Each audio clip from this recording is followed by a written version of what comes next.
Arts Director at the University of South Alabama, Baldwin County, and I want to welcome you to this talk this morning that we co-sponsored with the Eastern Shore Chamber of Commerce. It came out of a board meeting at the Eastern Shore Chamber of Commerce where they passed a unanimous resolution in terms of supporting the schools. If you didn't see today's paper, it's interesting. There are 254 schools that are underperforming in Alabama, 10 in Mobile, and that was the lead article of today's paper. There are none in Baldwin County. So it does speak to the quality of our education, public education in Baldwin County. So welcome to the University of South Alabama. I'll turn this over to Darylyn Bender, my friend and president of the Eastern Shore Chamber of Commerce.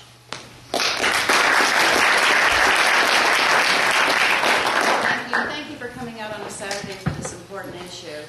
A lot of people ask, the businesses are taking a stand on this issue. Well, the school system, they produce our major product, which is workforce. And we care greatly about the quality of students and their education that comes out of our schools. I just had a quote I want to tell you about from George Peabody, who's an entrepreneur, and he's the acknowledged father of modern philanthropy. And he said, education, a debt due from present to future generations. And personally, I'm a firm believer of that. My kids are grown. They're out of the college. They're out of the K through 12. I still care. I still want a quality student coming out of our schools. And that's one of the reasons we moved here. Just to let you know, too, at the Chamber of Commerce, one of the main questions we get when people call, and we get thousands and hundreds of thousands of calls a year about moving to the area and moving their businesses to our area, the first question or the second question that usually comes out of people's mouths are, what about the schools? And people say, my favorite thing I've been hearing lately is, how did they not see this coming? $62 million worth of debt. How did they not see this coming? Well, it's not like they just woke up yesterday and all of a sudden they're like, wow, we're $62 million short. And they've been working hard and fiercely for the last 3 years trying to adjust and make cuts and sit there and make class sizes larger just to sit there and try and make this work. And it's been just a perfect storm. But of course, being the business people that we are, when I first heard that the school wanted us to support this tax, that was one of the first questions that my businesses were asking me. How did this happen? What did they do with their books? What were they doing to make this better? So that's what we went and started searching for. We had Janae come and talk to our Government Affairs Committee, talk to our board, and explain how in the world did it get to this situation. And she is perfectly happy. If there's anybody out there, and I hope you all know that we're taping this and it's being Skyped right now, so when I talk to the wonderful people who showed up, I'm also talking to the people that are watching this via the internet. Talk to Janae Dawson. She'd be perfectly happy to sit down and show you how they work the books, what they've been doing to sit there and balance this out and move forward.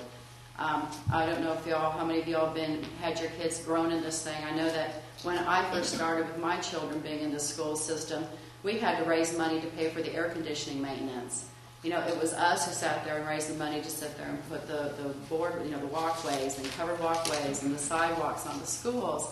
And I am so proud of the fact that our schools have gotten to the point where we have technology, the level of technology we do in our classrooms, that, with a growth of 32% average over every census, that we've been able to keep the quality of classrooms and the quality of schools that we have in Baldwin County. And selfishly, as far as having my businesses, I don't want that quality to go away. And neither do our businesses. We surveyed our businesses about taking a stand on this, and 86% of them came back with a resounding yes. We know that this is a regressive tax. Welcome to Alabama. How do we fund everything in Alabama?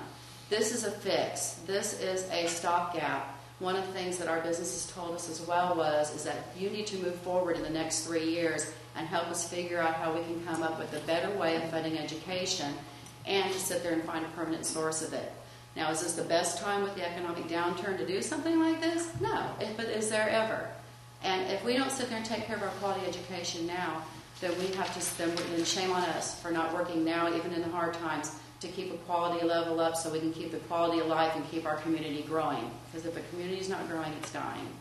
So that's preaching probably to the choir, but I'd like to welcome anybody who is against the tax and sits there and says, we don't want to pay any more money. Everything in our community and in our world costs, and we pay for it. And I guess you've got to sit there and balance it out and decide really what is more important.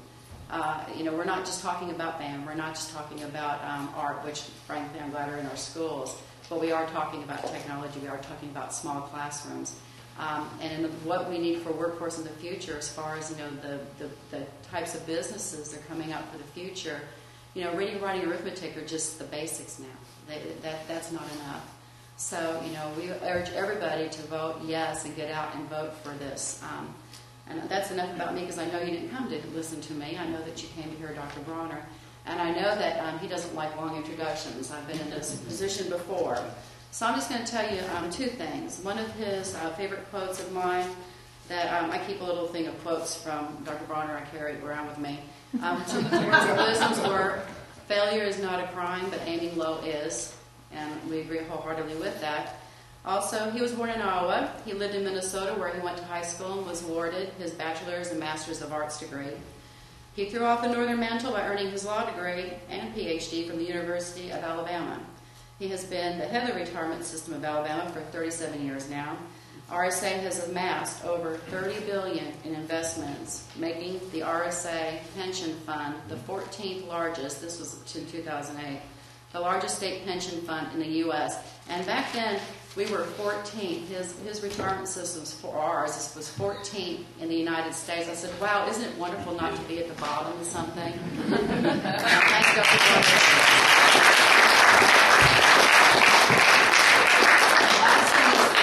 On Alabama's low taxes in 2001. Where are you getting all these quotes from? The New York Times said this is the most screwed up tax system in America, bar none.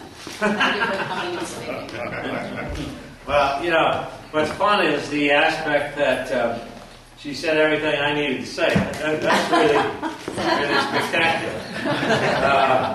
So I don't need to say anything, so I sit down and y'all can go home. And just a few minutes, and we'll let you ask any questions you want. But I guess what I really want to start off by saying that